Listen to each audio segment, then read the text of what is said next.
اردو کور کے معزز دوستوں، میں ہوں ماجد ملک اور آپ تمام دیکھنے اور سننے والوں کو السلام علیکم۔ ناظرین گرامی، پنجابی زبان کے مشہور عوامی شاعر بابا بلے شاہ کی پیدائش سن 1680 عیسوی میں بہاولپور کے ایک گاؤں اچ گھیلانیہ میں ہوئی۔ اس کے کچھ عرصے بعد آپ کا خاندان قصور منتقل ہو گیا۔ آپ کے والد کا نام شاہ محمد درویش تھا۔ وہ مسجد کی امامت کرتے تھے اور بچوں کو دینی تعلیم دیتے تھے۔ انہیں عربی، فارسی اور مذہبی علوم پر دسترس حاصل تھی۔ بابا بلے شاہ کا اصل نام عبداللہ شاہ تھا، جو بگڑ کر بلہ شاہ اور بعد ازاں بلے شاہ ہو گیا اور وہ اسی نام سے مشہور ہوئے۔ آپ رحمت اللہ علیہ کی زندگی پرپیچ کھاٹیوں سے ہو کر گزری اور تا دم مرگ انتہائی کٹھن حالات کا سامنا رہا، یہاں تک کہ آپ کے جسد خاکی کو ہنجڑوں اور بھنگیوں نے دفن کیا۔ آخر ایسا معاملہ کیوں پیش آیا اور وہ کون سی وجوہات تھیں کہ آپ ایک باغی کسی زندگی گزارنے پر مجبور تھے؟ آج ہم آپ کے سامنے حضرت بابا بلے شاہ کی زندگی کے ایسے دردناک پہلو رکھیں گے کہ آپ کی آنکھیں بھی نم ہو جائیں گی۔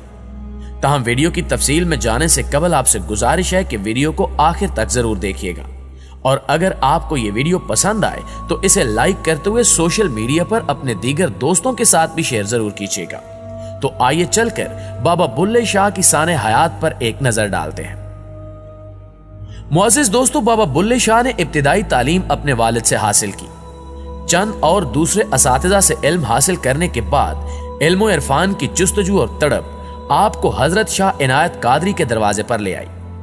شاہ عنایت تصوف کے قادری سلسلے سے تعلق رکھتے تھے، ذات کے لحاظ سے آرائی تھے اور بہت سی فارسی کتابوں کے مصنف بھی تھے۔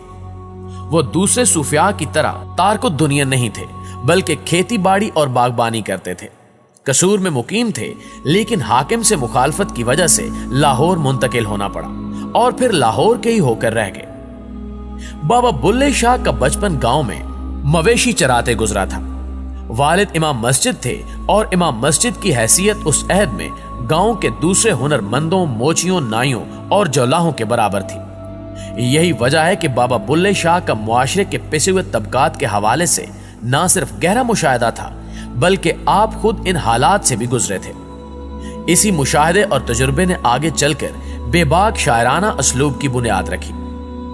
اگر اس عہد کا جائزہ لیا جائے تو 17ویں اور 18ویں صدی برصغیر کا پرآشوب عہد تھا۔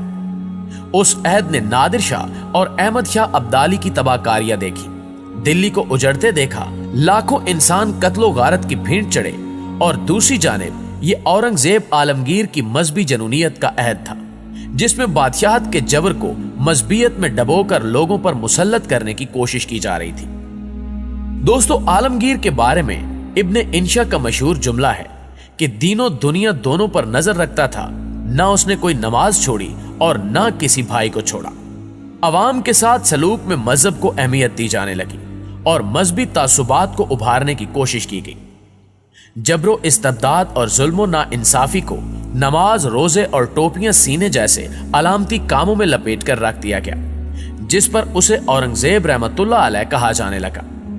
اس عہد میں مذہبی پیشواؤں کو بھی جبر کا موقع میسر آیا، لیکن اس عہد کے بے مثال شعراء میں یہ اعزاز صرف بابا بلے شاہ کے حصے میں آیا۔ آپ جب شاہ عنایت کے مرید ہوئے تو اس پر بھی ان کی برادری اور ملاؤں نے ہنگامہ کھڑا کر دیا، کیونکہ آپ سید تھے، آل نبی اولاد علی سے تعلق رکھتے تھے، لیکن شاہ عنایت ذات کے آرائی تھے جو کمتر اور گھٹیا سمجھی جاتی تھی۔